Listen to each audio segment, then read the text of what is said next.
What's up guys, Josh from Xtreme Truck and Auto. Today I'm going to be throwing a 3.5-inch lift from rough country onto this 23 Chevy 1500. Now this is a great option for you guys who want that 4-inch look or the extra tire clearance but don't want to permanently modify.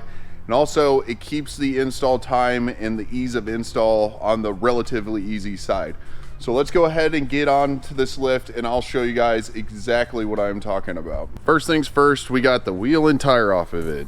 Now that we have that out of our way, what I'm going to be doing is I am going to be loosening any sort of 10 millimeter that is attached to this knuckle for the ABS line. And what I do like about these new Chevys is you can actually remove the ABS sensor out of the knuckle completely. When we get kind of everything stripped off the knuckle that we need to, which is literally just the connection here on the brake line, the ABS, we are going to bust the ball joint and let me specify, we're going to bust the upper ball joint and the tie rod end free. 18 millimeter on the upper ball joint nut, 21 on the tie rod end. And then over here, I'm going to do it from the bottom. I think starting off is we're going to pull the sway bar in link, and that'll allow everything to swing down far enough for us to get the strut out. One thing I do want to mention when it comes to pulling the strut is up here. I don't know why Chevy did this or anything, or what their thought process was when it comes to this wire loom support bracket, whatever the heck this thing is. I hate this thing. It makes pulling struts out of these Chevys a lot harder than it should be. I think they should either lifted it up so that way you could get a wrench or something in here. But essentially what we need to do is go back into here, and behind all this wiring about where my finger is I believe a 13 or a 10 millimeter bolt that we have to pull. And then that'll allow us to rock everything out of the way. Little inconvenience. Realistically, is it a huge deal? No, but I'm spoiled when it comes to the older Chevys. They're a heck of a lot easier without this on there.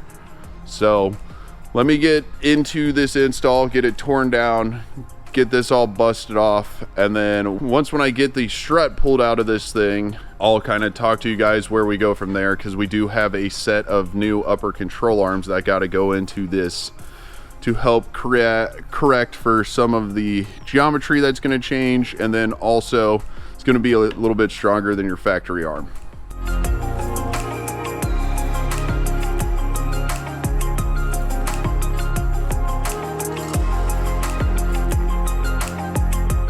So as you can see, we've got our strut pulled out. I fought this thing out of my way. When you undo, it is a 10 millimeter back in here. When you undo that, you can take a pry bar, a really big screwdriver, and pop this portion of it off. And then if you peek back there, we got this one, I don't know if I can touch it, this silver line I'm moving. That'll be on the furthest bolt, stud, nut, whatever you want to call it, of the strut. So you'll have to get that one off as well. So next step I'm going to be doing is we're going to be pulling these bolts here. The only way you can pull them is if you have the strut out. So your next order of operations in this whole process of this lift is to go ahead and put your upper control arm on. So I'm going to get that slapped in there. And then we got struts, new ones in the box. If you do have to do the spacer, make sure you follow rough country's instructions. There is cutting of the strut studs and other things, but luckily I don't have to do that. I'm just throwing new struts in it. So let's get on to it.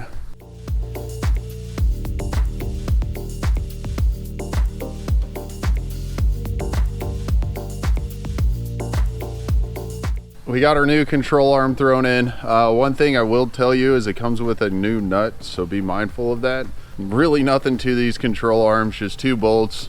Slide the bolt out, throw your new one in. One thing I do like to do is I snug it down with a little bit of gap here, but I don't snug it down a crazy amount, because I'll adjust when the suspension and everything gets on the ground to relax these bushings to where they're in a neutral position at ride height. You don't need so much to worry about it or I don't need to worry about it so much with the lower control arms because it's literally just going to an alignment rack after this. So as soon as you loosen these cam bolts, it'll go to the neutral position once when you adjust the alignment. So lower control arm's not as big of a deal as your upper. Just keep that in mind. Another thing is these don't come really greased from Rough Country or pretty much any major manufacturer, so you'll want to make sure you hit that grease zerk and get a good amount of grease in there for you or for the customer or whoever. So strut goes back in, upper ball joint goes back on, sway bar in link, all that stuff. Same procedure on the other side. If we walk around to the other side, this side's quite a bit easier to do everything you need to on. You can just pry up on this and then you don't have that big arch of wiring in your way. So I do like that. One thing to keep in mind though on these newer Chevys is you have a brake pad wear indicator. It's basically a little electronic sensor, and once when it wears past that on the rotor, it sends a signal to put a light on your dash so you don't go metal to metal on brakes. So that's the only extra thing on this side to be mindful of. We're gonna get that side thrown together, get this side done, and then it's on to the rear. So yeah, like I said, pretty straightforward when it comes to this kit, but we'll get it hammered out and I'll bring you guys / show you guys what to do in the rear. So one thing I did forget to mention before we move on to the rear is we also have the sway bar drop brackets. That'll allow the sway bar to be in a better position. What it does is basically move it down and back, correcting geometry and whatnot of your suspension sway bar, so on and so forth. Also making sure these sway bar end links aren't at some weird angle. So we'll get those slapped in as well. Once when I get to the sway bar end links, I'll do a little bit of a time lapse and then kind of discuss with you guys on how the install is done before we move on to the rear.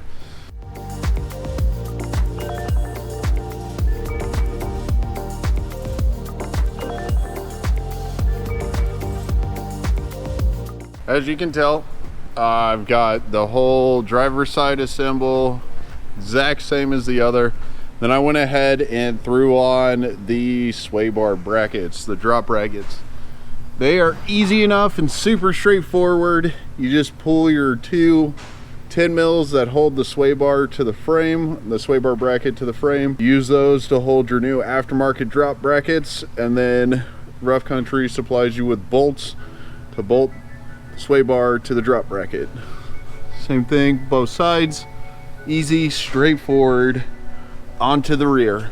So for the rear on this kit is incredibly easy. We're gonna pull the U-bolts and the shocks, and then we have a new set of U-bolt shocks and blocks that are gonna go in here. So if we come over to my pile of shenanigans, this is the box of shocks, so we don't need that, but in here you can see the two blocks and the U-bolts. So I'm going to get the front tires on, rear tires off, get it torn down to show you guys how I do everything, and then we'll kind of go from there.